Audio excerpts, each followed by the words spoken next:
বিরুদ্ধে অস্ত্র ধারণ করে আমরা এই দেশটাকে হাজারো লক্ষ মানুষের জীবনের বিনিময়ে স্বাধীন করেছিলাম।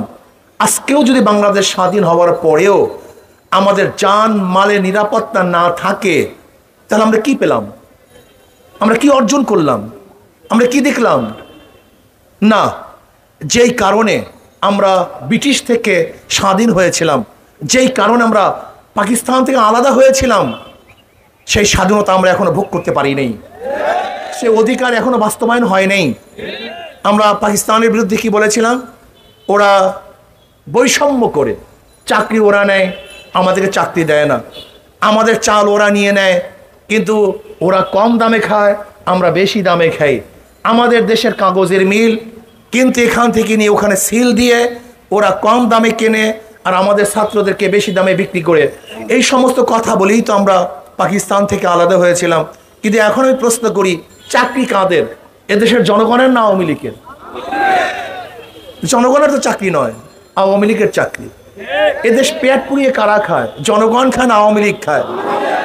এদেশে খুন খারাপ করার পরেও নির্বিচারে তারা রাস্তায় ঘুরে বেড়ায়, বিচার নাই, বিচার করার সাধ্য কারণ নাই, বুক ফুলিয়ে হাঁটে। এদেশের জনগণ হাঁটে না আওয়ামী লীগ হাঁটে? এদেশ থেকে হাজার হাজার লক্ষ লক্ষ কোটি কোটি টাকা পাচার এদেশের জনগণ করে না, আওয়ামী লীগ করে। এদেশের 100 ধর্ষণ করার পরে জনগণ সেঞ্চুরি পালন করে না, বরং আওয়ামী লীগ সেঞ্চুরি পালন করে। এদেশের স্বামীকে বেঁধে রেখে স্বামীর সামনে স্ত্রীকে জনগণ ধর্ষণ করে না, আওয়ামী লীগ ধর্ষণ করে। এদেশের মানুষকে বেঁধে রেখে হত্যা মানুষ করে না, আওয়ামী লীগ করে। তার মানে আমাদের স্বাধীনতা কোথায়? আপনারা জানেন এদেশ কেন স্বাধীন হয়েছিল? পাকিস্তানিরা ভোটের অধিকার দিতে পারে নাই বিধায়ী ভোটের অধিকারকে রক্ষা করার জন্য এদেশের মানুষ অস্ত্র ধারণ করেছিল, অস্ত্র নিয়ে ঝাঁপিয়ে পড়ছিল। আজকে আমি আওয়ামী লীগ সরকারকে বলি, পাকিস্তানের বিরুদ্ধে যেরকম মানুষ ভোটের অধিকারকে রক্ষা করার জন্য অস্ত্র ধারণ করেছিল, ঝাঁপিয়ে পড়ছিল, আজকে আপনি ভোটের অধিকার দিতে ব্যর্থ হয়েছেন, ভোটের অধিকার দিতে ব্যর্থ হয়েছেন। যেহেতু আপনিও ভোটের অধিকার দিতে ব্যর্থ হয়েছেন, এদেশের মানুষের যা কিছু আছে তা নিয়ে আপনার বিরুদ্ধে ঝাঁপিয়ে পড়বে, লড়াই করবে ইনশাআল্লাহ। সেই সময় আসতেছে। আজকে আমরা কি দেখেছি? উগ্রবাদী হিন্দুরা এদেশের সাম্প্রদায়িক সম্প্রীতি নষ্ট করার জন্য চক্রান্ত করতেছে। আমি মনে করি এটাও মুদি ম্যাজিকের একটা অংশ বিশেষ। মুদি ম্যাজিক কি দেখাতে চেয়েছিল?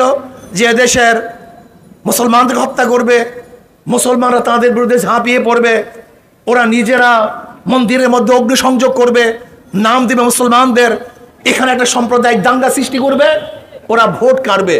কিন্তু আমরা খুব সচেতন আছি, আমরা মোদির ম্যাজিক বুঝে গিয়েছি এই হত্যাকাণ্ডের কারণটা কি।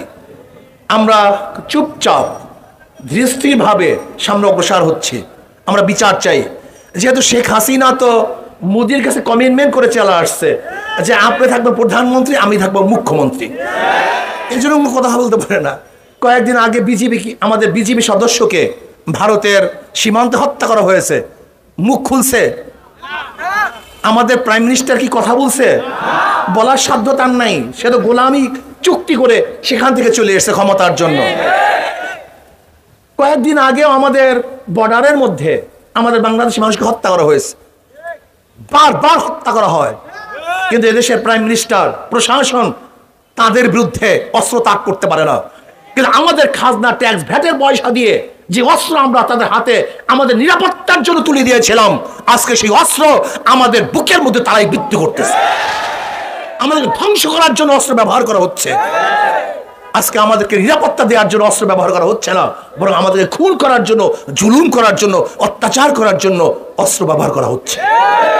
আপনারা আগেই জানেন মুসলমান ধৈর্যশীল, এরা ধৈর্যের বাণী শোনায়, এরা ধৈর্য অনুযায়ী চলে। লেকিন যদি ধৈর্যের সীমা অতিক্রম করে, তা মুসলমান এত মারাত্মক হতে পারে যা চিন্তাও করতে পারবেন না। আপনারা জানেন যদি আমরা গর্জে উঠি, আন্দোলন সংগ্রাম শুরু করি, রাস্তায় নেমে আসি, গোটা দুনিয়া কোনো পরাশক্তি এই জাতিকে রাস্তা থেকে উঠাতে পারে না। যতক্ষণ পর্যন্ত আমরা জীবন না দেব, মারা না যাব, শহীদ না হব, ততদিন পর্যন্ত রাস্তার থেকে আমরা উঠবো না ইনশাআল্লাহ। এই জাতি সেই জাতি। কাজে আসুন, মধুখালীতে যেই হত্যা হয়েছে, এই হত্যার বিচার করতেই হবে।